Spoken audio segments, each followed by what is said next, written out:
বিএনপির ভারপ্রাপ্ত চেয়ারম্যান তারেক রহমান বলেছেন, দেশে বিচারের দীর্ঘসূত্রিতার ফলে আইনের ফাঁক দিয়ে ধর্ষণকারীরা বারবার রক্ষা পাচ্ছে। এতে ধর্ষণের মাত্রা দিন দিন বেড়েই চলেছে। বৃহস্পতিবার রাতে এক বিজ্ঞপ্তিতে তিনি এই মন্তব্য করেন। তিনি বলেন, আধুনিক এই যুগে মানবজাতি এমন অমানবিক, পৈশাচিক এবং বর্বরচিত কাজে লিপ্ত হতে পারে তা কল্পনাতীত। ধর্ষণ শুধু অপরাধী নয়, মানবতার বিরুদ্ধে চরম আঘাত এবং সমাজের নৈতিক অবক্ষয়ের ভয়াবহ চিত্র।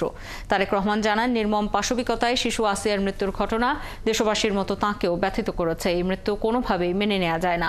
অতীতের ফ্যাসিবাদী সরকারের সময় ধর্ষণকারীদের বিচারের আওতায় না এনে বিভিন্নভাবে পুরস্কৃত করার ফলে দেশে ধারাবাহিকভাবে একই ঘটনার পুনরাবৃত্তি ঘটছে। তিনি বলেন, পবিত্র রমজান মাসেও ধর্ষণ থামছে না। বিবৃতিতে বিএনপির ভারপ্রাপ্ত চেয়ারম্যান বলেন, নারী, কিশোরী ও শিশুদের প্রতি যে কোনো ধরনের সহিংসতা বা হয়রানি মানবাধিকারের সুস্পষ্ট লঙ্ঘন।